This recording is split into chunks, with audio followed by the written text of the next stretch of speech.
Hey everybody, Mark W. Flockhart, and today we're going to talk about the commission structures and the pay structures of insurance agents. There's a lot of different ways, and there's actually going to be a fifth one here in the end, so stay tuned for kind of a hybrid version. But there's a lot of ways that agents are not really paying attention to how they get paid. And to be honest with you, the reason I decided to make this was more of a public service announcement, mainly because I've got some friends that have joined the industries and they're stuck. They can't get out of their positions because of some of the finances that these companies set up to kind of trick or stick you into agency. So let's talk about the first one. The first one is actually a real life scenario that I came across recently, which is your bonus. So they're giving you a $5,000 sign-on bonus, but there's restrictions to that, and that's why there's an asterisk. This is what gets you stuck. Is the hourly sounds great where you're paying $17 an hour or so, but the sign-on bonus, they're putting restrictions that you can only get it after a few months, and if you leave the company within the first 12 months, you lose that sign-on bonus. That really sucks for somebody that can't afford to go in a different route, because if they go in the company and they don't like it, they're going to spend the money, right? If you go from one job to the next and you're making decent money, Christmas is coming up, you buy better Christmas toys, or birthdays are coming up, you buy better, birthday, or you invest it, or whatever the case is. It's very difficult to walk away from that bonus and not stay for that full year, especially if you're 8 months into the company. Now you're kind of just honestly stuck from moving forward. $17 an hour is kind of a joke, to be honest with you, because in all realness, the most common one that you're going to see on scenario 2 is 35 to 45. And if you do the math, the $17 an hour times 40 hours a week times 52 weeks in a year, you're $35,360. So either route, it looks good, and if you work overtime, great, maybe they pay you more, hopefully, but odds are it's a salary, 17 an hour, where you can't go over 40. There are ways around that because companies shouldn't be doing that. Commission is basically zero unless you sell home, life, auto, combo packages to where you're doing well. So this person in this scenario, and these are more of your corporate big box companies, are going to give you roughly about $40,000 to $50,000 a year, which honestly isn't that bad of an income. If you're new and you're trying to learn, if you're getting education out of this, I can see that being a benefit. But here's the thing. If you're in the industry and you know how it works, $45,000 a year or even $40,000 a year is nothing. Now, let's look at a little bit further. So here's the parts that they don't tell you. A lot of these companies, these big box companies, are also giving you a renewal because everybody talks about getting renewals. Oh my gosh, it's amazing. And they're giving them about a 2% renewal on the business, as long as they write the business with that company. Because a lot of companies are struggling, they're noticing that they can't write their own business half the time. So they're allowing you to write sub-companies. So if the risk doesn't fit with the main brand, then they go to a secondary brand as a backup. If you write with the secondary brand, you make less commission. So there's a lot of different, like you don't lose the business, but you lose some of your pay. So there's a loss there. In this case or this scenario, let's say you wanted to write $1 million. Now these guys don't typically write over $20,000 a month in premium, which is kind of your common agent. Your normal agent in the independent industry, at least the world I'm in, is going to write at least $20,000 worth of new business. In this scenario, they're probably writing anywhere from $10,000 to $12,000 per month in new business. And I'm just going to take the latter because it's easier to calculate. 10 years down the road, you've got a $1 million book of business, and guess what? You're making $20,000 in renewals. Whoop-de-doo. But keep in mind, this is on a scale that falls off. So commonly, the $17 an hour falls down to basically nothing. It's essentially there for the first year, and then it goes down, and then falls off. That's the common way for agencies to get you in the door. It's very complex, so you're not going to see that part of it. You're just found in the shiny part of it, which is great. Now this 20,000, here there's an asterisk on this too. So this is starting to look like a really crazy deal, right? This isn't so amazing. Long term, you've spent 10 years with this company. What these guys do to keep you stuck in this essential wheel is they're going to have a cap where every 4 years anything you wrote previously, the 4 years, falls off. Okay, so every 4 years, you lose whatever you wrote the first year. And you don't get renewals on them. It stays with the company. So imagine you're giving 10 years of your life, and let's say you're making $50,000 a year. If you're happy with that and you like the grind, then great. But in this scenario, you're contacting friends, you're contacting family, you're contacting leads, you're going out and networking with people, and you're literally building a business for them. Imagine if these guys have $1 million worth of renewals, they're probably pulling over $100,000 to $150,000 worth of premium on that $1 million. But guess what? They don't have to pay you more because you're writing new business, and that's what your focus is. Your pay is based on the new business that you write and a little bit on the renewal business, and that's where their model works.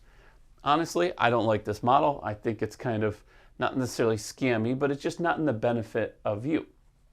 The second model is company B or company 2, where they don't do a signing bonus because a lot of companies just don't have the extra funds, but they give you a nice salary. So they give you 35 to 45. I've seen as high as 60,000 for the right person. So you can have a really good salary. You're instantly making almost as much or more than these guys. Now, their commission structure, they're going to pay you more per policy or per upfront. It was not really calculatable, but let's just say 12 to 15,000 in additional revenue you're going to get from writing new business. So in this scenario, you're getting closer to 65 to, let's say, 80,000 a year after a couple years. The only downfall to this way, and this is great for some people, but 2% renewals, same scenario. But a lot of these ones don't fall off. So some of these guys, they're giving you more long-term. So now you actually capture that 20,000. So 10 years from now, you write $1 million worth of business. You have 20, you're bringing in about 80 a year from new business. You're making 6 figures. You've got $100,000 worth of money. In these scenarios, same thing. You're going out getting the business, you're meeting with people, you're getting leads if they're available, you're getting mailers, all of this stuff. So you're doing the grind and the work, and they're essentially splitting the commission with you. They're keeping the ownership of the book in both scenarios. So if you leave, you're just gone. There's no pension unless they offer it. There's no benefit for you to leave except for the fact that they get to keep all of that money for the next 5, 6, 7, 8 years when you leave. So they're paying you half the money to stay, and then when you're gone and retired, then they're keeping those hundreds of thousands of dollars in the future. Not a bad gig, because those are also a lot of your bigger box companies, but they're willing to pay more up front. So in this scenario, compared to this, obviously, you're going to have to find the companies that want to do that, and I'm not going to name them, but they are common. Scenario 3 is very similar to the model that we do, is you don't get a bonus, you just join the company. There's a base salary to help you afford your ramen noodles for the first few years, and you kind of just survive. And you've got to live off about 24,000 base. Now, there's a commission structure to where if you do well, you get per policy or per premium in addition to. So in that case, if you're selling, let's just say anywhere from 300 to 500 in bonuses, you're getting that extra money. So not huge. You're probably making right around $36,000 to $40,000 a year. If you do really good, great. There's no ceiling. You can make 100, but it's very unlikely. Okay, let's be honest. Anyone that tells you in most scenarios that you're going to make 6 figures in your first, second, and third year in P&C is lying to you. I honestly don't know many people that do, and if they do, that's great. I'm sure there's a few out there. In this case, what happens is if the company is doing it correctly, and this is what you want to look out for, is what is happening with your book. The renewals, what happens in our case is once they hit certain levels, we transfer them into almost like an ownership role. Now, they don't have the ownership because we're paying for the leads and paying for all of that stuff, but they're able to earn roughly 40, 50, whatever your company offers % on new and renewals. So once you get closer to that 6-figure mark, you don't stop. You're not stuck in the wheel. You can keep growing, and now you get double, triple, 10x, 20x the renewals coming back, so you can breathe. You can now take some time off if you need to, and then refocus on if you want to grow again. That's the model some companies do. Now, there's a fourth model where it's all commission. And a lot of agents really believe in this because this is more the model of the people that are strong at sales and they want to grow their own company. Common is that they're going to give you anywhere from 80 to 100% of the commission. You write $100,000 worth of business, they're going to pay you 12% or 15% or whatever that company earns on that new business. Problem is, you have to go get it yourself. That's not that hard once you learn it. So don't think that's impossible. It's just difficult to build up. It takes time. So you're getting 100% of the commissions, and then most likely they're going to do 20% renewal. It can go as high as 40% on how well they want to pay you, but in this scenario, you can get 20%. This is for your superstars. These are people that know what they're doing. They are ready to go and they're ready to commit. If I fail, I don't make money. If I succeed, I make a lot more money. The difference between these scenarios, 3 and 4, is this one's giving you the $2,000 a month. This one's giving you $0 a month. Likely no leads. You're probably on your own 95% apart from any type of training that they give you. Now there is one last scenario. And the last scenario is if you do any type of 1099 or some type of franchise, which is not a bad thing. We're actually looking at maybe even franchising one day ourselves.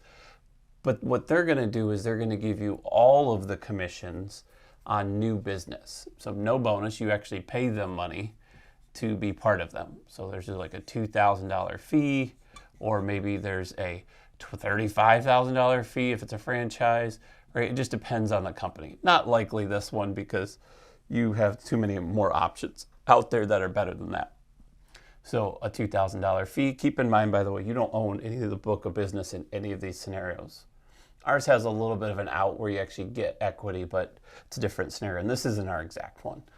So in this scenario, you pay in $2,000-ish, and you roughly will make anywhere from 65 to 85%, depends on the company, of commission. So you sell $100, you get 85 of it. The company that gave you the licensing and helped you get ready and set up is going to keep 15%.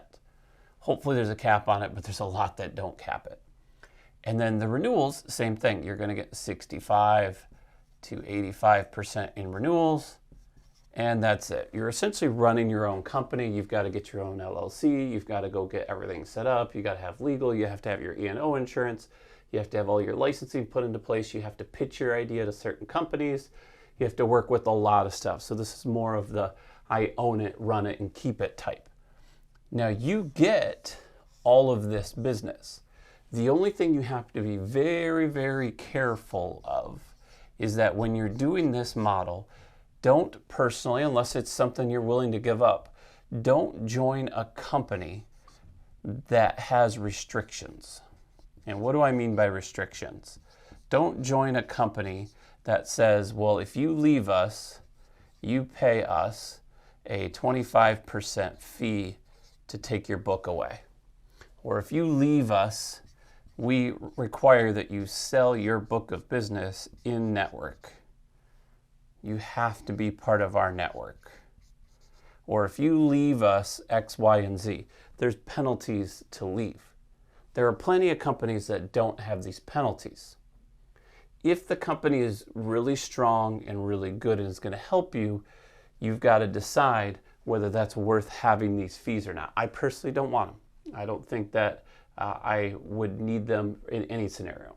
Here's the thing. We've had a couple agents that we've talked to that have wanted to join us. Some of them couldn't because they had to pay $25,000 on a $200,000 book to leave. Other ones can't because they got that bonus and now they're just stuck for the year. And we've had different people in different scenarios. That's one of the ways that these companies get you stuck into their hamster wheel. More importantly, the piece that I didn't talk about, which is probably the biggest, most important piece, is what type of training are you getting out of this? If you're not getting any training from these companies, then they're not worth joining in the first place. A lot of them say they have them, but more often than not, they have events. And it's left to you to try to figure out what to do. How do you buy leads? How do you call people? How do you work your center of influence? How do you actually get appointed with carriers? There's a lot of free resources out there, such as myself. There's different channels that show you how to do some of the stuff, but a lot of it's on your own. And yes, you can go into chat forums and figure some of it out. It's not that hard to do. The biggest struggle that you're going to have is having processes in place. If it's just you and that's all it's ever going to be, great. You don't have to worry about these as much, because in these scenarios, scenario 1, 2, 3, and 4, you don't really have to manage yourself. You just have to show up to work and you have to figure out what they want you to do. Now, in some of these scenarios, you have to go out and get the business. You have to hunt, as we say. And some people aren't hunters. If you're not a hunter, then almost none of these models are going to work except for the ones that provide you leads. This one doesn't, this one doesn't. Actually, this one half does. They'll usually give you half of the leads. Like ours, we buy the leads for the agents, and other companies like us, 1099s, you're on your own, things like that. Can you jump in the boat if you've got enough money to survive for 12 to 18 months? Then great.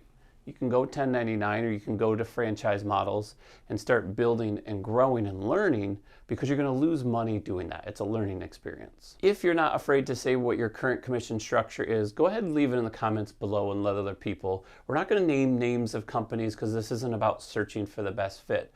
There's research that you've got to do and it changes constantly. In the meantime, if you have other questions, let me know anything I've missed. I think I've got most of it in here, but if there's something that you noticed that wasn't a piece of it, honestly, the biggest things is training. If you're new and don't know what you're doing, you really need to do that. You want to have the renewals. In almost every case, there's not really an ownership, even though that would be kind of the goal, but you're going to give up the $65 a year, the option to have $150 a year, or the option to make $50 a year.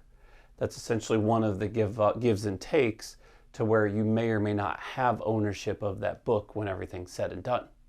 Hopefully this is helpful. Give it a thumbs up if you liked it. Thumbs down if you hated it. I'm okay with that. I'm Mark W. Flockhart. I'll see you soon.